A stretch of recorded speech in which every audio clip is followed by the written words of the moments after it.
오늘 말씀은 누가복음 15장입니다. 1절부터 32절 말씀인데 너무 길어서 11절부터 32절까지 제가 봉독하겠습니다. 누가복음 15장인데 11절부터입니다. 하나님의 말씀을 받들어 읽겠습니다. 또 이르시되 어떤 사람에게 두 아들이 있는데 그 둘째가 아버지에게 말하되 아버지여 재산 중에서 내게 돌아올 분깃을 내게 주소서 하는지라. 아버지가 그 살림을 각각 나누어 주었더니 그 후 며칠이 안 되어 둘째 아들이 재물을 다 모아 가지고 먼 나라에 가 거기서 허랑방탕하여 그 재산을 낭비하더니 다 없앤 후 그 나라에 크게 흉년이 들어 그가 비로소 궁핍한지라. 가서 그 나라 백성 중 한 사람에게 붙여 사니 그가 그를 들로 보내어 돼지를 치게 하였는데 그가 돼지 먹는 쥐엄 열매로 배를 채우고자 하되 주는 자가 없는지라. 이에 스스로 돌이켜 이르되 내 아버지에게는 양식이 풍족한 품꾼이 얼마나 많은가. 나는 여기서 줄여 죽는구나. 내가 일어나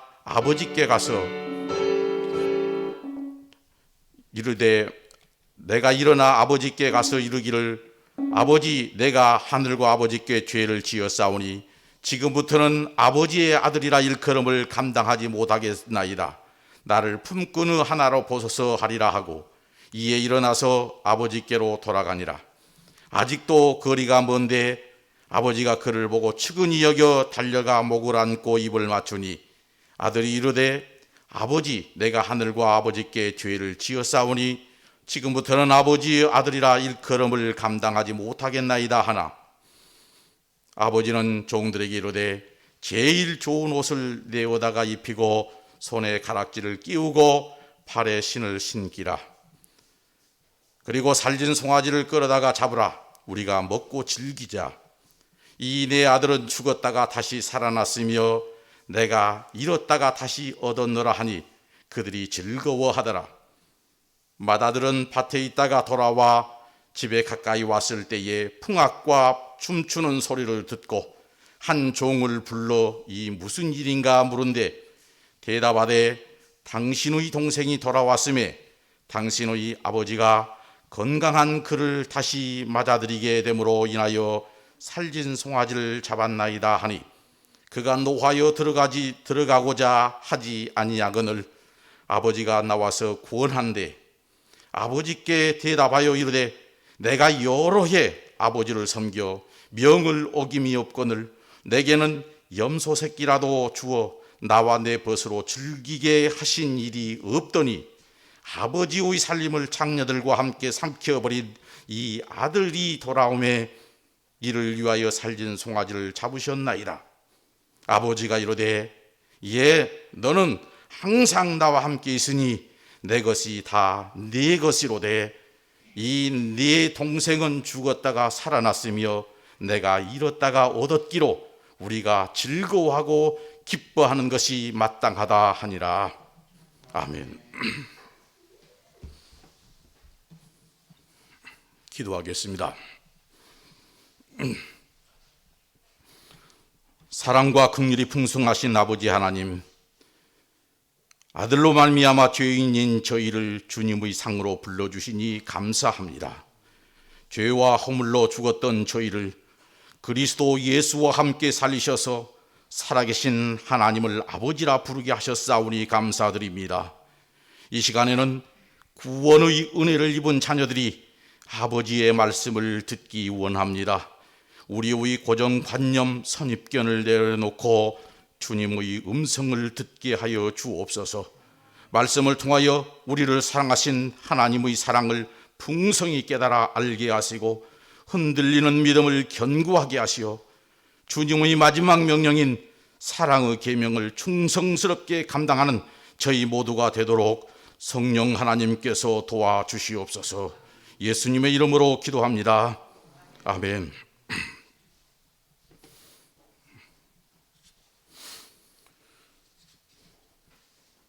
누가복음 15장을 통해서 오늘 제목은 잃은 아들을 찾아 기뻐하시는 아버지라고 하는 제목으로 말씀드리겠습니다. 이 본문 누가복음은 헬라인을 중심으로 기록한, 지금 이방인을 대상으로 기록한 그런 말씀입니다. 그러므로 마태복음과 비교하면 하나님의 긍휼하심을 강조하며 선교를 강조하는 말씀입니다. 먼저 본문의 배경에 대해서 살펴보겠습니다. 본문은 14장 1절부터 시작되는 문맥입니다.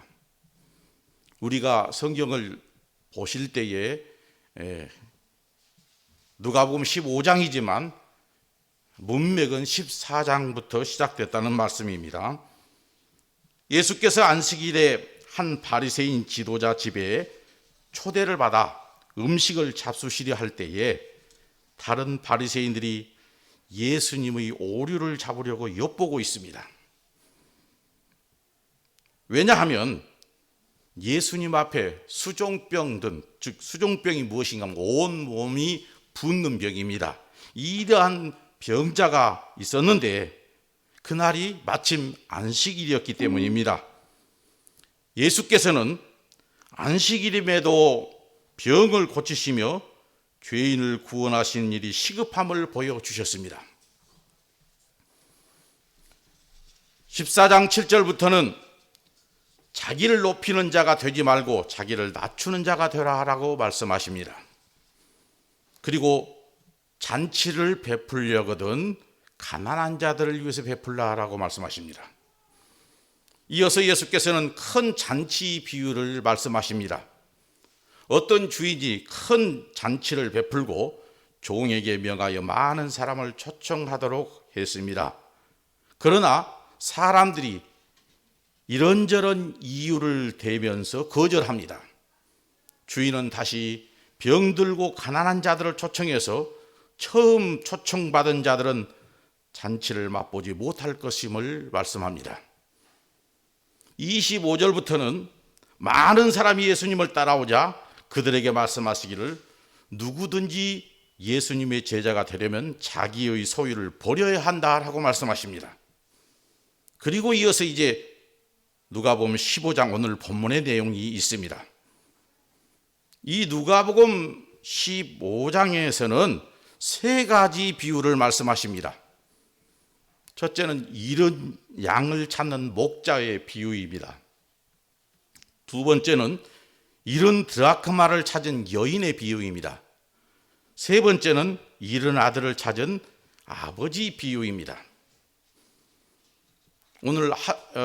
어제 한우리 교회 단톡방에 오늘 설교 본문이 누가복음 15장이니 읽어오십시오 그러면서 몇 가지 질문을 올려드렸습니다. 얼마나 여러분들이 읽으시면서 그 질문에 생각을 하셨는지 모르겠습니다. 세 가지 비유의 서문, 누가복음 15장의 서문은 1절, 2절입니다. 이 서문이 중요합니다. 왜냐하면 예수께서 비유로 말씀하신 원인을 말씀해 주고 있기 때문입니다. 1절, 2절을 보시면 모든 세리와 죄인들이 말씀을 들으러 가까이 나오니 2절 바리새인과 서기관들이 수군거려 이르되 이 사람이 죄인을 영접하고 음식을 같이 먹는다 하더라. 여기 1절에서 세리와 죄인들을 말하고 2절에서는 바리새인과 서기관들을 말하는데 결국은 두 부류를 반복해서 말씀하고 있는 것입니다. 그러면 이 세리는 누군가 하면 요즘 말로 말하자면 세무공무원입니다. 세무공무원. 그런데 왜 죄인으로 취급을 하는가 하면 당시 세리들은 로마 정권에 빌붙어서 이제 유대 민족의 피를 빨아먹는 그런 사람들이라 해서 죄인 취급을 했습니다. 그리고 2절에 바리새인과 서기관도 같은 부류인데 왜냐하면 바리새인 중에서 서기관을 했기 때문입니다. 그러니까 바리새인, 서기관 그냥 같은 부류라 사고 생각하시면 되겠습니다. 요약하자면 예수께서 죄인들에게 말씀을 가르치시자 죄인들이 불평했다는 것입니다. 그러면 바리새인과 서기관들이 불평한 까닭은 무엇입니까? 당시에는 율법 아래 있는 상황입니다. 시기가 신약 성경이 없어요. 교회도 없고 구약의 율법이 하나님의 말씀으로 이스라엘에는 유대인에게는 행정법이 없습니다. 당시에 하나님의 율법이 나라 통치법이고 그들의 신앙의 법입니다. 그 율법 아래 있는 상황 속에서 그 율법에 따르면 이방인이나 죄인들은 모두 다 부정한 자입니다. 그러므로 이스라엘 거룩한 그룹에 속하지를 못합니다. 부정한 자이기 때문에 가까이 하면 안 됩니다. 더군다나 한 상에서 음식을 먹는다? 있을 수 없는 일입니다. 그런데 예수께서는 죄인들을 영접하여 그들과 함께 음식을 먹었습니다. 그러므로 당연히 바리새인들은 특히나 서기관이라고 하는 율법 선생이라는 이야기죠. 이 사람들은 당연히 불평할 수밖에 없습니다. 3절입니다. 예수께서 그들에게 비유로 이르시되, 여기에서 그들은 누구를 말합니까? 당연히 14장 서두에 예수님을 엿보고 있는 자들, 어떻게 하면 예수님의 흠집을 내서 올무를 내서 붙잡을까, 예수를 죽일까 하는 이르는 자들이고, 결국 15장 서두에서도 예수님을 불평하는 이 바리새인들을 향해서 지금 예수께서는 세 가지 비유를 말씀하셨다는 것, 이걸 기억하시기 바랍니다. 바리새인들 때문에 이 세 가지의 비유를 말씀하셨다는 말입니다. 자, 그러면 본문으로 들어가겠습니다. 이 비유를 살펴보기 전에 먼저 주의할 것이 있습니다. 비유를 보실 때에 크게 두 가지 방법으로 구별해서 보셔야 합니다. 하나는 비유의 내용을 자세히 해석해서 적용하는 것입니다. 하나의 예로 마태복음 13장에 보면 가라지 비유를 말씀하고 있습니다. 마태복음 13장에서는 여러 가지 비유를, 천국에 관한 여러 가지 비유를 말씀하시는데 그 중에 가라지 비유를 예를 들면은 거기서 예수님께서 먼저 가라지 비유를 말씀을 하시고 못 알아들으니까 다시 제자들만 따로 불러서 조목조목 말씀해 주십니다. 씨는 무엇이고 씨 뿌리는 자는 누구고 가라지는 무엇이고 이렇게 조목조목 설명해 줍니다. 그러므로 그 비유는, 가라지 비유 같은 경우는 단어 하나하나 세밀하게 살펴서 적용해야 하는 것입니다. 또 하나의 비유 해석하는 방법은 전체의 내용을 통해서 강조하는 한 가지만을 붙잡는 것입니다. 그런데 많은 기독교인들이 혼돈을 해요. 왜냐하면 모든 비유를 다 조목조목 해석해서 적용하려고 합니다. 그러니까 문제가 발생하는 겁니다. 오늘 이 누가복음 15장의 이 세 가지 비유는 조목조목 해석해서 적용할 비유가 아닙니다. 비유 전체의 내용이 무엇을 말하는지 그거 한 가지만 딱 붙잡으면 되는 것입니다. 이 보시는 바와 같이 이제 세 가지 비유가 다 통하고 있지요. 잃어버렸던 양을, 잃어버렸던 드라크마를, 잃어버렸던 아들을 찾고 기뻐한다. 핵심 내용은 그겁니다. 근데 반복해서 말씀하시죠. 점점 더 발전해서 확장시켜서 말씀하는 것을 볼 수가 있겠습니다.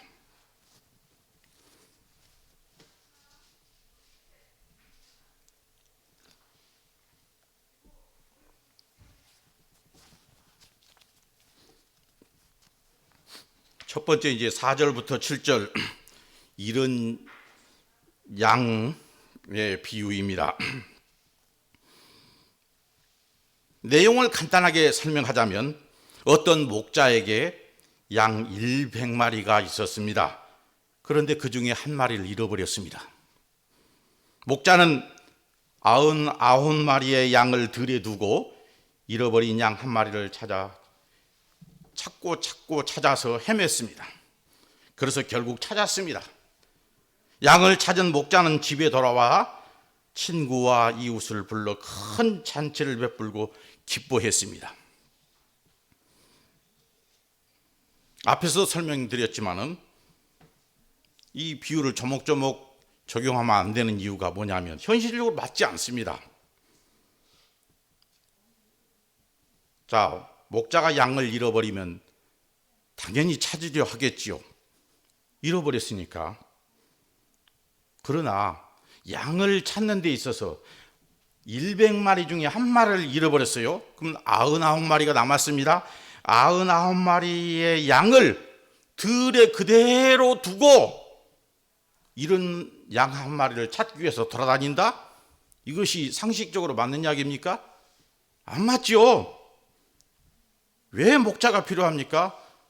일이나 늑대나 이런 게 많이 있기 때문에 목자가 양을 지켜야 됩니다. 근데 99마리 양을 놔두고 한 마리를 찾으러 돌아다닌다? 상식적으로 안 맞죠. 그리고 이런 양 한 마리를 찾았다고 해서 이웃과 친구들을 초청해갖고 잔치 벌리질 않습니다. 비유 결론 구절에서 보면은 양 99을 어떻게 표현하냐면 바꿉니다. 이제 의인으로 바꾸어서 말씀하고 있습니다. 그리고 이런 양 한 마리는 어떻게 바뀝니까? 죄인 한 사람으로 바뀌어서 말씀하고 있습니다.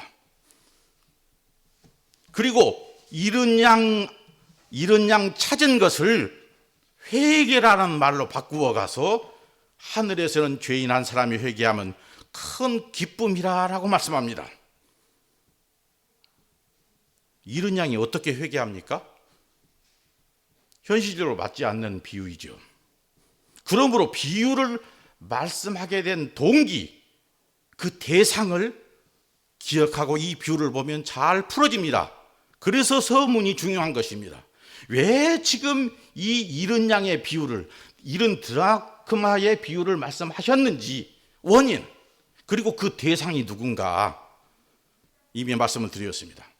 자, 두 번째 비유 8절부터 10절까지 잃은 드라크마를 찾은 여인의 비유입니다. 어떤 여자가 10 드라크마를 가지고 있다가 하나를 잃어버렸습니다. 여기서 드라크마는 이제 은으로 만든 동전을 말하는데 대략 하루 일당 정도 되는 것 같습니다. 뭐 가치는 중요하지 않습니다.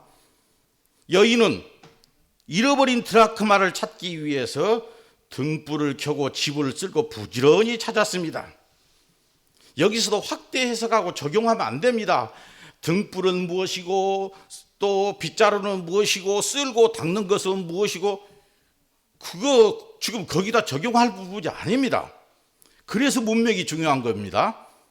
첫 번째, 두 번째, 세 번째가 다 지금 한 가지의 이야기를 강조하고자 반복해서 비유를 말씀하고 있기 때문입니다. 여인은 잃어버린 드라크마를 찾은 후에 이웃을 불러 함께 기뻐했습니다.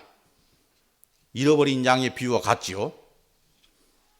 그리고 이런 드라크마 비유의 결론 구절은 10절인데 내가 너에게 이르노니 이와 같이 죄인 한 사람이 회개하면 하나님의 사자들 앞에 기쁨이 되느니라. 여기서도 이런 드라크마가 어떻게 회개합니까? 주인이 찾았어요. 찾고 찾아서 찾았어요. 그래서 주인이 부지런히 찾아서 기뻐했다. 그야 말씀입니다. 그래서 이 두 가지 비유, 잃은 양과 잃은 드라크마 비유는 주제만 다를 뿐이지 양이냐 드라크마냐 이것만 다를 뿐이지 강조하고자 하는 내용은 같은 것을 보게 됩니다. 결국 이 두 비유는 반복하는 것이고 그 다음에 다음 비유를 꾸며주는 비유입니다. 그렇죠? 이 두 가지 비유만 가지고는 뭔가 시원찮습니다. 그러나 이제 잃은 아들을 찾는 비유 내용이 길지요. 좀 더 디테일 자세하지요. 그래서 이제 앞의 내용을 뒤에 연결해서 꾸며주는 비유로 보면 잘 해석되는 것을 알 수가 있습니다. 이제 세 번째, 잃은 아들을 찾는 아버지 비유입니다. 어떤 사람에게 두 아들이 있었습니다.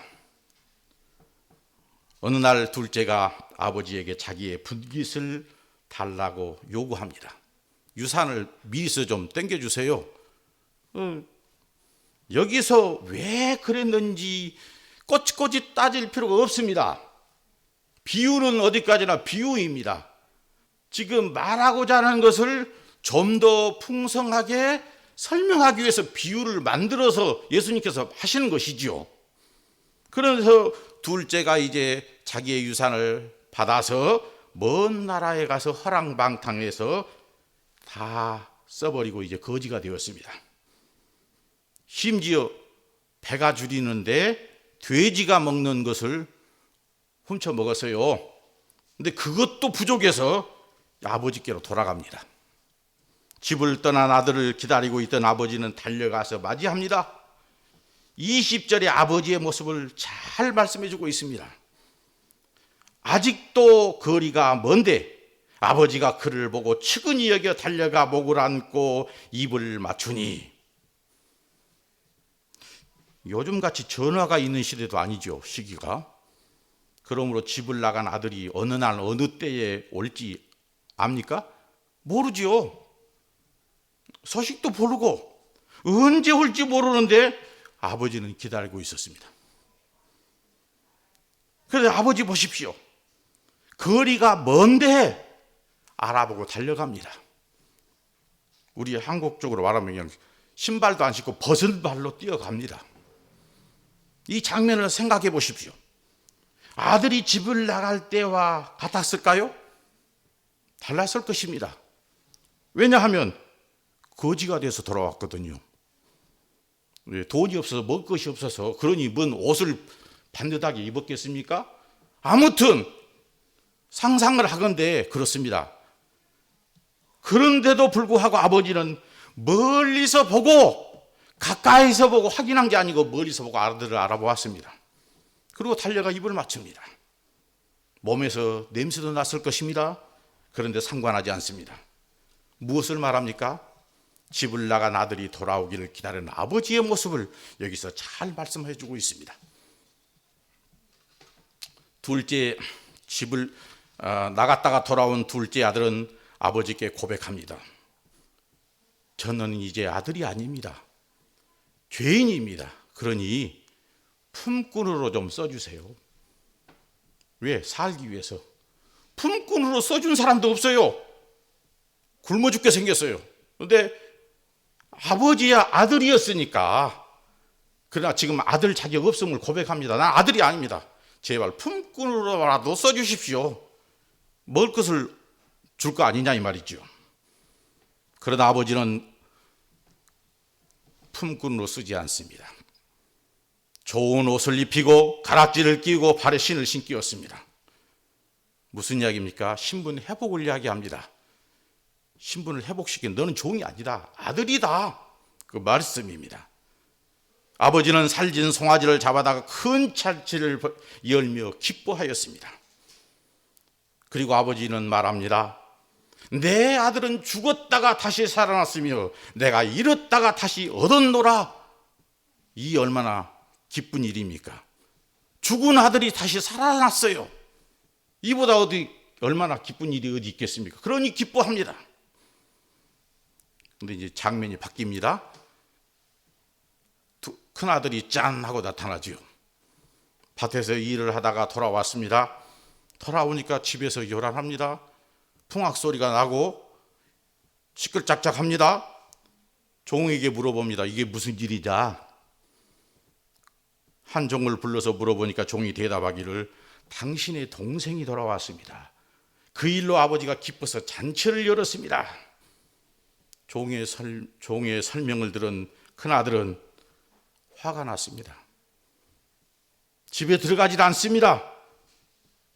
제가 추측컨대 아마 옆에 쓰레기통이 있었으면 발로 차고 뒤집어 엎고 전라도 말로 꼬라지를 보통 낸 것이 아니었을 거예요.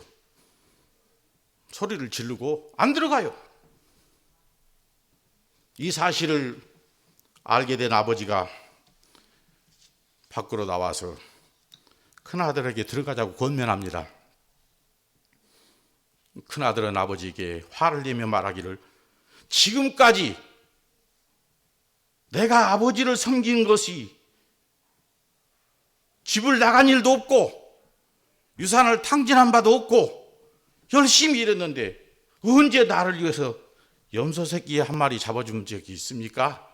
그런데 자기 유산 다 받아가서 창녀들과 허랑방탕해서 다 써버린 아들 돌아왔다고 살진 소를 잡아서 잔치를 벌려줍니까? 지금 불평하고 있습니다. 아버지가 큰아들에게 말합니다. 이 비유의 결론이기도 합니다.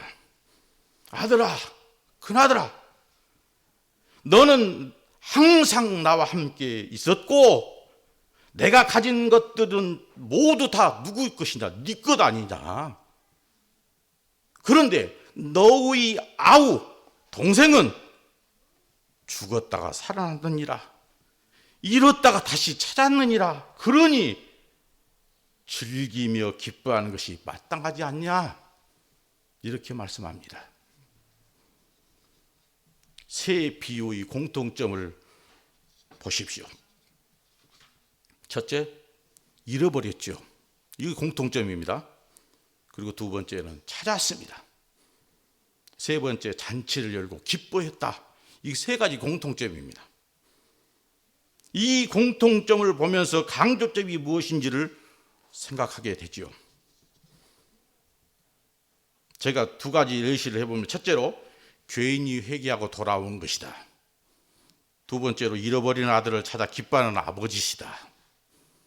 이미 제목을 잃어버린 아들을 찾아 기뻐하는 아버지 했으니까 답은 다 나왔지만,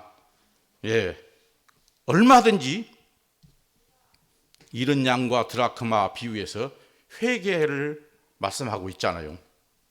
죄인이 회개하고 돌아온 것이다. 여기에 강조점이다라고 말할 수도 있습니다. 그러나 첫 번째, 두 번째 비유로 끝나는 게 아니고 세 번째 비유가 결론 비유라. 그렇게 볼 때에 잃어버린 아들을 찾아 기뻐하는 아버지가 강조점입니다. 이 본문이 강조하는 점을 찾기 위해서는 비유로 말하게 된 동기를 보는 것이 좋겠습니다. 앞에서도 언급했지만 본문 앞장인 14장에서 예수님의 트집을 잡으려고 엿보는 바리새인들에게 예수께서 계속 이런저런 말씀을 하십니다.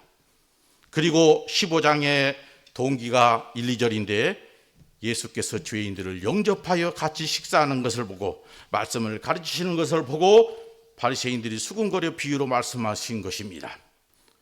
그러므로 새 비유에서 강조점은 죄인 한 사람이 돌아온 것이라고 말할 수 있겠지만 죄인이 돌아왔을 때 기뻐하는 아버지의 마음, 그리고 함께 기뻐하자, 우리가 함께 기뻐하자 라고 하는 여기가 강조점이라는 말씀입니다. 비유에서 보는 바와 같이 잃은 양과 드라크마는 스스로 돌아올 수 없었습니다. 그래서 주인이 열심히 찾았고 기뻐하는 것을 표현합니다. 죄인이 회개하고 돌아오는 것이 강조가 아니라 돌아오기를 기다리는 아버지에게 강조가 있습니다. 비유에 등장하는 큰아들은 율법을 받은 유대인이고 바리새인들을 말합니다. 둘째는 죄인과 이방인을 말하죠. 예수께서 오셔서 죄인들을 가까이 하십니다.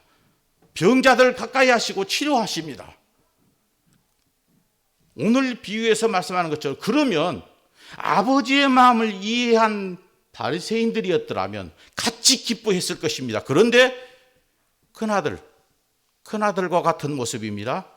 먼저 부름받은 이스라엘, 선택받은 이스라엘 백성들은 이방인들을 접촉하고 이방인들이 자기 그룹에 들어온 것을 싫어하고 있습니다. 불평하고 있습니다. 하나님 아버지께서 아들을 이 땅에 보내신 것은 잃어버린 것을 찾기 위해서입니다. 곧 죄인을 구원하기 위해서 아들을 보내셨습니다.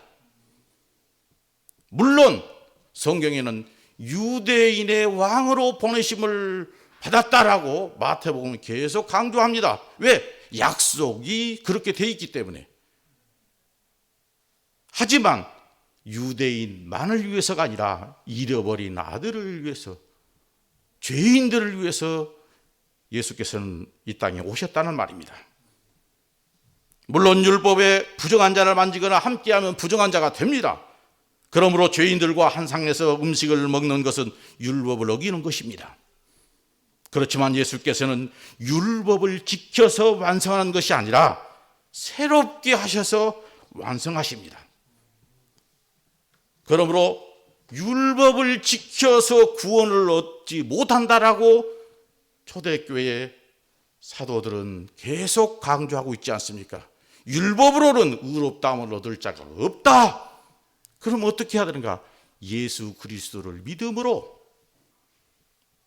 그러므로 내가 율법을 피하러 온 것이 아니라 완전케 하러 왔노라라고 예수께서 말씀하셨는데, 그 완전케 한다라는 말은 율법을 다 지켜서 완전한다는 말씀이 아니라 새롭게 하심으로, 즉 당신이 십자가에 죽으시고 부활하심으로 완성하시는 일입니다. 그러므로 예수께서는 죄인들을 영접하셔서 함께 식사하고 있는데 큰아들과 같은 바리새인들은 잔치에 함께하여 기뻐하지 않고 도리어 화를 내고 있습니다. 죄인은 곧 어떤 자입니까? 죽은 자입니다. 성경이 말하고 있지 않습니까? 죽었다가 살아났다. 우리는 여기서 아버지의 마음을 잘 알 수 있습니다. 이 죽은 아들이 돌아올 때에 의인 99보다 더 기뻐하십니다. 의인 99이 필요 없다 그 말이 아니고 이 기쁨의 정도를 지금 말하고 있습니다. 죽은 아들이 살아났습니다. 살아있는 아들은 내 것이 다 네 것이고 살아있어요. 그런데 죽었다가 살아났다니까 이 얼마나 기쁘냐 이 말입니다. 아버지 혼자 기뻐하는 것이 아니라 32절 마지막 부분에 우리가 기뻐하는 것이 마땅하니라. 여기서 우리는 누구를 말하겠습니까? 아버지와 큰아들. 물론 잔치에 참여하는 모든 사람에게도 해당이 됩니다. 그러나 지금 집에 들어가지 않고 화를 내고 있는 큰아들을 찾아 밖으로 나온 아버지가 누구에게 말하고 있습니까? 큰아들에게 말하고 있지 않습니까? 들어가자. 네 동생은 죽었다가 다시 살아났느니라. 그러니 우리가 기뻐하는 것이 마땅하지 않냐. 너도 기뻐해라. 나도 기쁘다. 그 말이죠. 누가복음 15장 본문의 1차 대상은 유대인이며 바리새인입니다. 예수께서는 죄인들과 한 상의 음식을 드심으로 의인을 위해서가 아니라 죄인을 찾아 구원하러 오셨음을 여기서 증거하고 계십니다. 그러므로 불평하는 그들에게 예수께서는 말씀하십니다. 이런 아들을 죽었다가 살아난 아들로 함께 기뻐하자라고 말씀하십니다. 그런데도 한 번도 집을 나가지 않고 집을 지킨 큰아들이지만 아버지의 마음을 헤아리지 못하고 화를 내고 있는 큰아들의 안타까운 모습을 우리는 여기서 보게 됩니다. 혹시 여러분은 여러분의 마음, 여러분의 자세가 큰아들과 같지는 않는지 한번 살펴보십시다. 예를 들어 보겠습니다. 아버지 생일이 다가와서 생일잔치가 열렸습니다. 전국에 흩어져 있는 자녀들이 모두 함께 모였습니다. 똑똑하고 건강하며 돈도 잘 버는 자녀들이 아버지 생신을 축하한다고 각종 선물을 싸가지고 와서 축하합니다. 하지만 아버지는 참 기쁨이 없습니다. 왜냐하면 몸도 아프고 가난한 막내 아들 하나가 그 잔치에 참여하지 못했기 때문입니다. 아버지의 마음은 값진 선물보다도 형제들이 막내를 챙겨서 데리고 왔었더라면 하는 그런 서운함이 있습니다. 제가 그냥 지어낸 이야기입니다. 얼마든지 아버지의 마음이 그렇게 움직일 것이다 이 말이죠. 우리는 모두 이방인이지만 먼저 믿는 사람이 있는가 하면 아직도 믿지 못한 사람이 있습니다. 이 본문의 대상으로 보면 우리는 이방인이고 먼저 부름받은 바리새인은 유대인이기 때문에 차이가 있지만, 그러나 이제는 그리스도 안에서 우리가 이제 예수를 믿음으로 교회의 머리 되신 예수 그리스도로 말미암아 우리가 지체가 되었습니다. 구원받은 백성이 되었습니다. 먼저 믿은 자가 되었습니다. 그러면 이제 아직도 믿지 않는 자가 있지 않습니까? 주변에. 그 사람은 둘째 아들하고 똑같죠. 이제는 우리는 그런 면에서 큰 아들의 위치에 있는 것입니다. 먼저 이제 믿고 있기 때문에.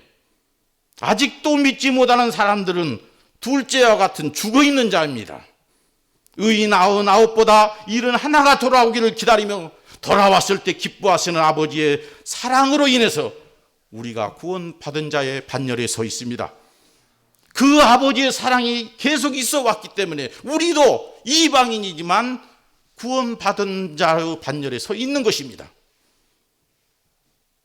그리고 그 아버지는 지금도 그 아버지의 사랑은 계속되고 있습니다. 죄인이 돌아오기를, 믿지 않는 우리 가족을 주님의 잔치에 참여하기를 기다리는 아버지의 사랑의 기다림은 계속되고 있습니다. 그러니 기도하며 전도해서 주님 앞에서 아버지와 함께 기쁨을 누리는 여러분 되시기를 바랍니다. 이기주의를 좀 버려야 되겠죠.